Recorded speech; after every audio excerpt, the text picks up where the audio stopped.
Pan Asia Metals has been busy with its assets in Asia and South America. Last week, the company received the first series of exploration concessions at its Tama Atacama Lithium project in Chile. Joining me today to discuss is founder and managing director Paul Locke. Paul, great to see you. Hi, Christopher. Great to see you. Happy New Year. Year of the Dragon. Paul, what exactly is Pan Asia seeking to uncover at Tama Atacama in anticipation of defining an initial resource later in 2024? Our whole objective, Christopher, is to identify and execute on low-cost assets. So the foundations of the company is Southeast Asia, a very low-cost environment. But we can see a massive growth, a lot of growth happening in EVs. And we want to participate in that. Asia is limited geologically for lithium, and we looked around the globe. We like Africa, but there's a few issues attached with it. It's just if you're not there, it's hard. But South America, we really like that, and we particularly like Chile. And we like Chile because the politics is starting to settle down. We saw a great deal with SQM and Codelco. We saw Eramet pay a lot of money for some lithium brine ground in Chile, and we started work on Chile in November 2022, and it took about 9 months to put the package together before we announced it. But while the rest of the world was sort of waving the flag on nationalisation, etc., we went in there and just scooped up our applications. So what we like about Tama Atacama, Christopher, is its geographic positioning and its scale. So Salar de Atacama, where we've got SQM and Albemarle, they're the lowest cost lithium producers in the world. They're at 2,300 metres. We're at around 1,000 metres and on the coast. And we've got 1,200 square kilometres of prime lithium ground with some great surface assays. So it's all about cost environment. And Paul, what work will need to be undertaken in order for the company to define an initial resource? Well, in brines, we've got to make sure the lithium's there, but let's just assume it is.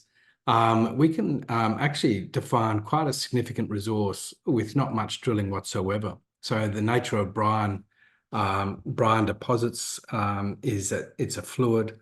It's underground, and it comes down to measuring the size of that potential resource.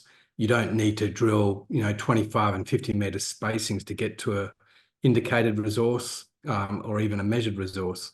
So the drilling is deeper. It's a little bit more complex, but there's a lot less of it. And at the same time, at your other assets in Thailand, Pan Asia continues to deliver solid results. What has the company been finding at the RK Lithium project, especially within the BT Lithium prospect? Well, the BT Lithium prospect is shaping up in accordance with our exploration targets. So during 2023, we produced an updated lithium exploration target of 16 to 25 million tonnes at 0.4 to 0.7% Li2O. The drilling is supporting that, and possibly we could expand on that. So we'll see, but it's going really well. A lot of listeners will hear those grades and go, well, it's really low, but you've got to take into account your metallurgy, your cost environment, and your geography. And that clearly offsets the grades. And meanwhile, the company is continuing to engage in talks with its MOU partner, IRPC, as well as discussions with a leading lepidolite company in China. How are these talks progressing, and what do the next steps look like? They're progressing really well, and we expect, if our talks in China are successful, we would naturally expect to enter into some form of documentation. I can't say what that is now because I don't know, but given we have an MOU with IRPC, it could be a change to that MOU, bringing in a third party. So what we do at Pan Asia is we try and work with knowledge partners as a promoter, in a sense, a project developer. I'm actually more interested in creating a portfolio, but as a small company, that's impossible on your own. You can own 100% of one project or a lesser percent of several projects, which makes life much more interesting, brings in risk diversification and so on.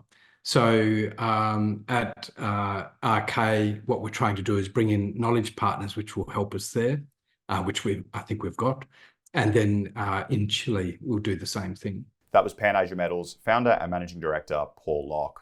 Paul, thanks very much for your time. Thanks, Christopher. Have a great day.